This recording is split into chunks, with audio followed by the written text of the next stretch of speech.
धनानंद की योजना अनुसार मगध की सेना आचार्य चाणक्य और मेरे क्षत्रिय भाइयों को घेर कर प्रहार करेगी। पिपलीवन के क्षत्रिय इतने वर्षों पश्चात ऐसे आकस्मिक युद्ध के लिए सज्ज नहीं होंगे। मुझे कुछ करना होगा, अन्यथा सबके सब मारे जाएंगे।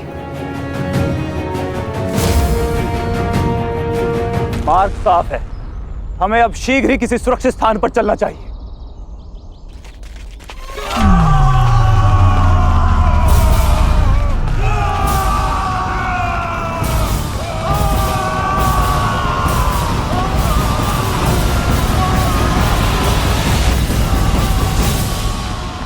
ये स्वर कैसा है आचार्य?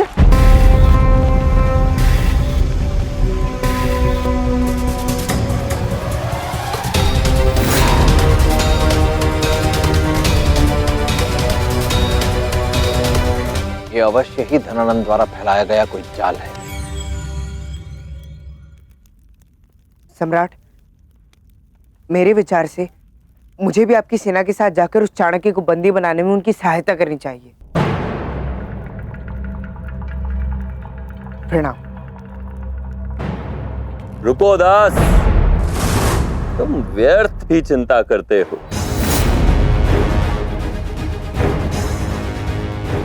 उस चाणक्य को पकड़ने के लिए मेरी वो सेना पर्याप्त है। और वैसे भी तुमने मेरे लिए बहुत कुछ किया है, तो तुम्हारी इस निस्वार्थ सेवा और निष्ठा के लिए मैं तुम्हें पुरस्कृत करना चाहता हूं। इसीलिए मैं तुम्हारे लिए ये उपहार लेकर आया। यही उपहार देने तो मैं मगध से यहाँ खान तक आया था। उपहार मेरे लिए? मैं आपकी कृपा से धन्य हुआ सम्राट। बोलो।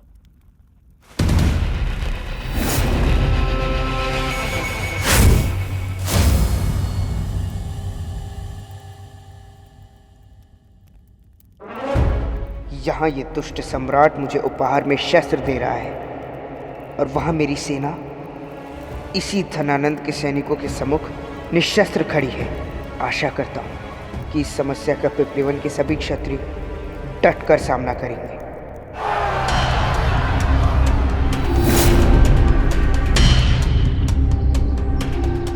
घेर लो इन सबको।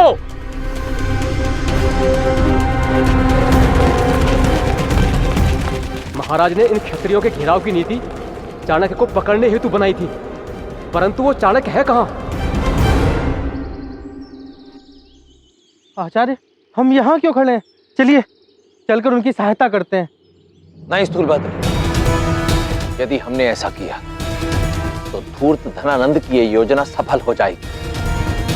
यही तो वो चाहता है कि मैं इन क्षत्रियों की सहायता करने या इनके शव एकत्रित करने के लिए जाऊं और पकड़ा जाऊं। परंतु उस धूर्त ने कभी यह स्वप्न में भी नहीं सोचा होगा कि पिपलीवन के जिन क्षत्रियों को उसने वर्षों से मृत मान रखा था, आज वो पुनर्जीवित हो जाएंगे। किंतु आचार्य, पिपलीवन की एक क्षत्रिय इस समय आत्मरक्षा करने की स्थिति में नहीं है। वर्षों की यातनाओं से उनका बल और मनोबल दोनों ही क्षय हो चुके होंगे।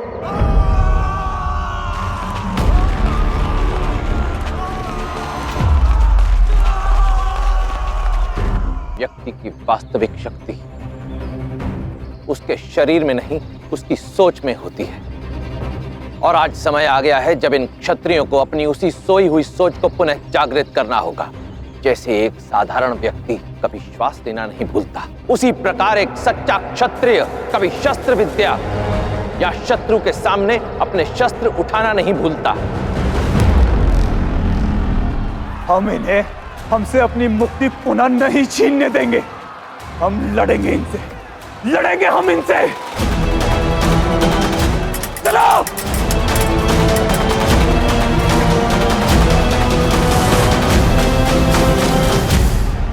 वंश,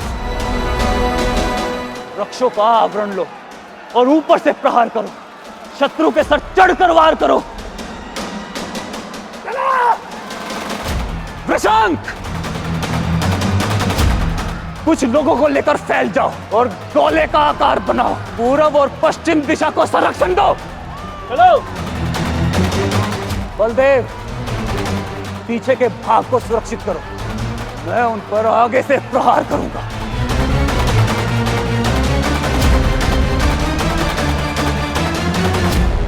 पिपलीवान के वीरों, हम पिछले 12 वर्षों से धनानंद की यातनाओं को सह रहे थे, परंतु आज समय आया है उससे मुक्ति पाने का। हमारे पास शस्त्र नहीं है, परंतु हम लड़ेंगे अपनी बुद्धि से। कोई भी किसी स्थान पर कुछ क्षण से अधिक नहीं रुकेगा, अपना अपना स्थान बदलते रहेंगे। आज हम ही शस्त्र है, हम ही सर्वत्र है।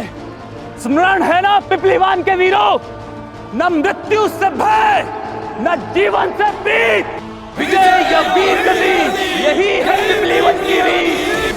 विजय या वीर गति, यही पिपलीवन की रीत।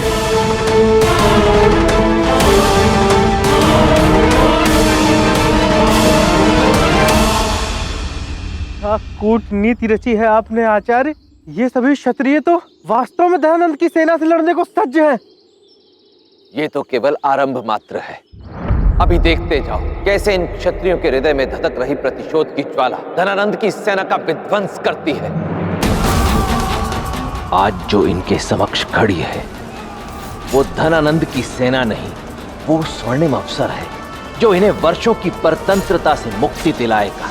एक क्षत्रिय के लिए युद्ध भूमि में लड़ने का जो अवसर इन्हें आज प्राप्त हुआ है, वही अब इनके सोए शौर्य को जागृत करेगा।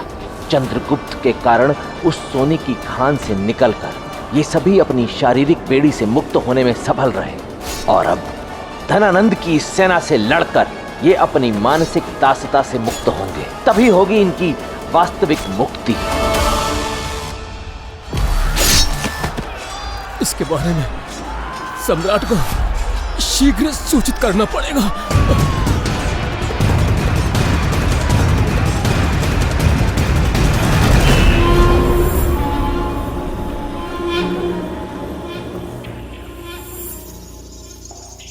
अद्भुत सम्राट, ये शस्त्र तो वास्तव में अद्भुत है, और आपके हाथों इस शस्त्र को पाना तो मेरे लिए सौभाग्य की बात है। अब मैं इसे आपकी सेना की सहायता के लिए उपयोग में ला सकता हूँ।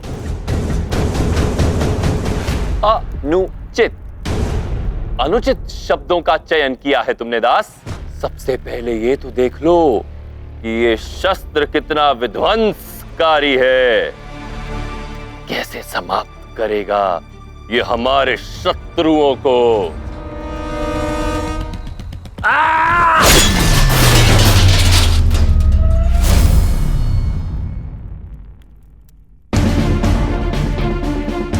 सम्राट, ये अद्भुत शस्त्र तो वास्तव में एक ही समय में कई लोगों के प्राण लेने की क्षमता रखता है। मेरे शत्रु भय से कांपेंगे यदि मैं इसे उनके विरुद्ध उपयोग करूंगा।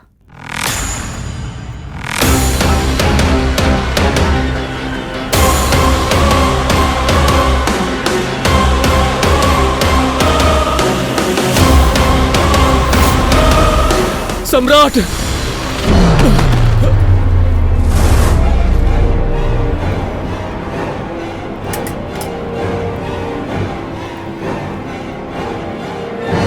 क्या हुआ? वो क्षत्रिय, वो मरा नहीं है। वो अभी तक जीवित है। क्या? किंतु ये कैसे संभव है? मैंने तो उन्हें अपनी आंखों के समक्ष मरते हुए देखा था। वो भ्रम था सम्राट।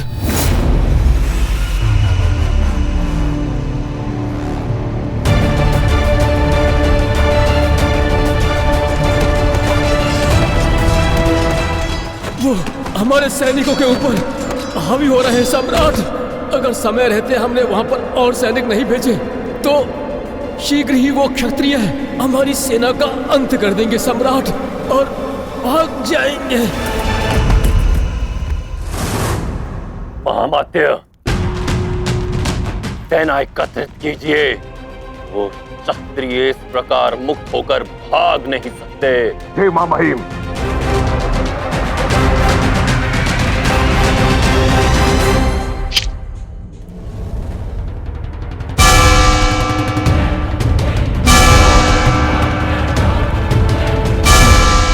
के लिए सज्ज हो जाओ।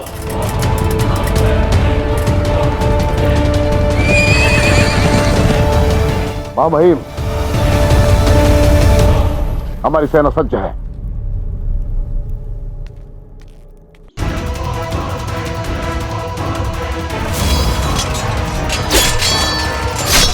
क्षत्रिय तो अदम्य साहस का प्रदर्शन कर रहे हैं।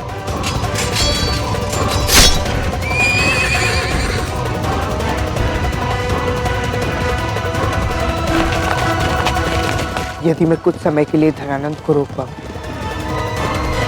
तो मेरे पिपली वन के भाई धनानंद की बची कुची सेना को भी परास्त कर पाएंगे और धनानंद की पहुंच से बहुत दूर निकल जाएंगे। मुझे कुछ तो करना ही होगा, तो करूं तो क्या करूं?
सम्राट, वो क्षत्रिय तो बड़े ही चतुर निकले। मैं आपसे पहले आया ताकि आपके आने तक स्थिति का निरीक्षण कर सकूं, किंतु तभी मैंने देखा कि कुछ क्षत्रिय आए और सेना को वन तक पहुंचाने वाले एकमात्र मार्ग को अवरुद्ध करके भाग निकले। किंतु अभी भी विलंब नहीं हुआ है सम्राट, हम अब भी उन्हें पकड़ सकते हैं। देख क्या रहे हो? सहायता करो मेरे दास की।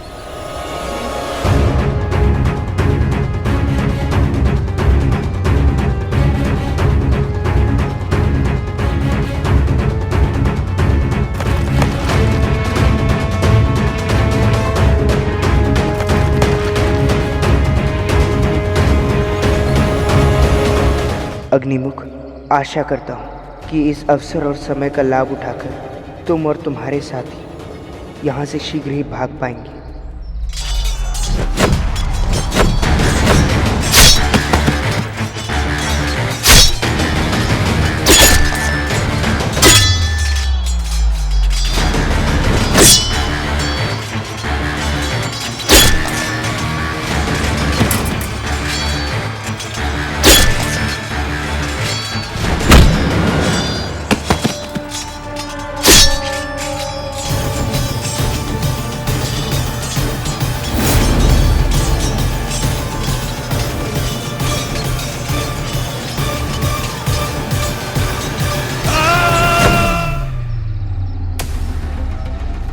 शीघ्र करो।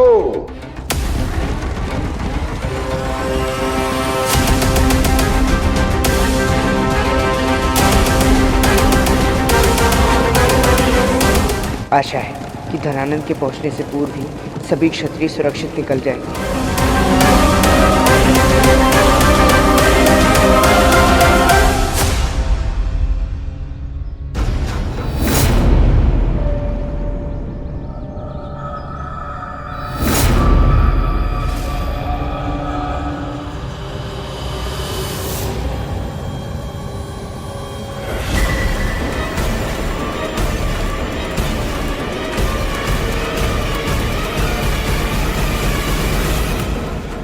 सम्राट, वो चाणक्य ले गया उन सबको अपने साथ सम्राट।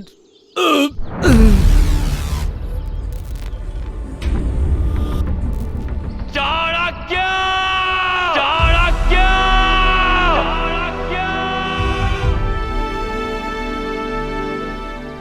ब्राह्मण देव, आप जो कोई भी हैं, परंतु हमने आप पर विश्वास केवल इसलिए किया क्योंकि आपके पास पिपली वन का राजकीय चिन्ह था और अब हम आपके दिखाए हुए मार्ग से सुरक्षित स्थान तक भी पहुंच गए, परंतु आपने अभी तक हमें नहीं बताया। हमें इस प्रकार यहाँ लाने के पीछे आपका उद्देश्य क्या है? मैं अब तक मौन केवल इसलिए रहा क्योंकि जो जानकारी मैं आपको देना चाहता, यदि वही जानकारी आप किसी अपने के मुख से सुनेंगे तो कदाचित उसका प्रभाव आपके मानस पटल पर अधिक होगा। आप किसकी बात कर रहे हैं?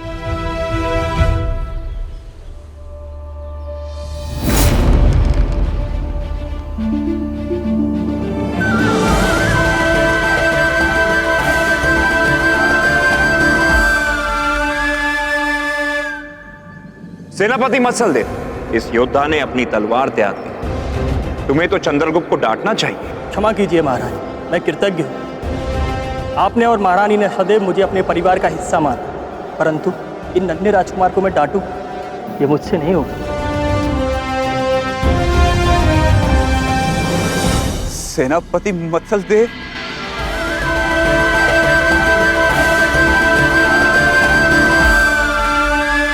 सेनापति मत्सलदेव, आप जीवित हैं?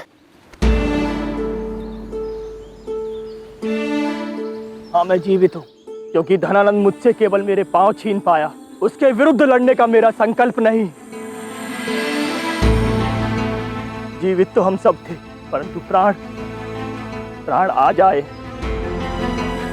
जैसे आप सब में आए। अब हमें पीपली वन का खोया हुआ सम्मान, हमारा गौरव पुनर्जित करना होगा। पीपली वन की अपनी मातृभूमि की खोई हुई अस्मिता को पुनः जागृत करना होगा। अब हमारी क्रांति का आरंभ होगा जब हम अपना प्रतिकार लेंगे अपने राजा का, अपने राज्य का, उस दुष्ट धनानंद से।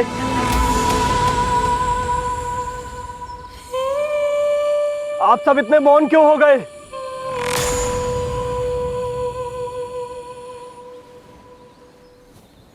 आपकी कीर्ति बनी रहे मत्सलदेव, किंतु मैं आपकी इस बात से सहमत नहीं।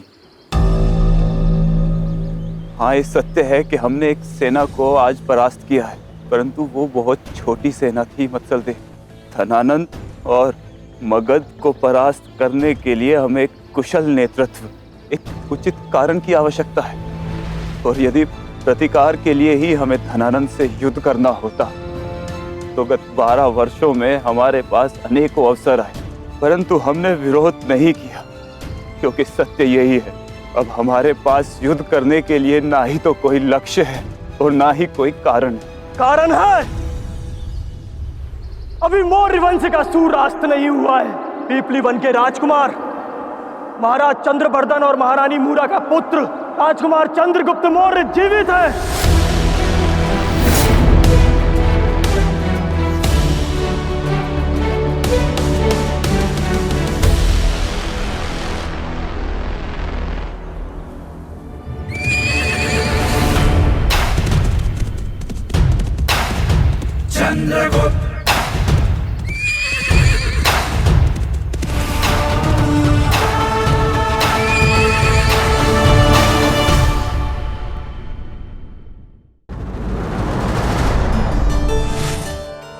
दीपक का उद्देश्य होता है अपने प्रकाश द्वारा हमारा मार्ग प्रशस्त करना, परंतु अपने इस उद्देश्य की पूर्ति हेतु केवल दीपक में तेल होना ही पर्याप्त नहीं, क्योंकि यदि बाती गीली हुई तो दीपक जलेगा ही नहीं।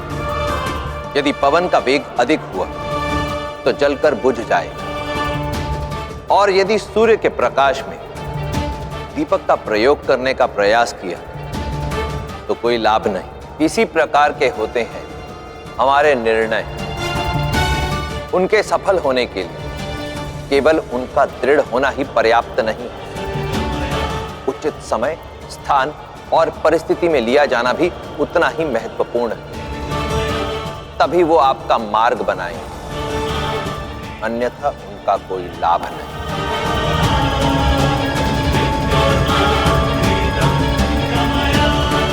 नीतियां मेरी, नियति आपकी,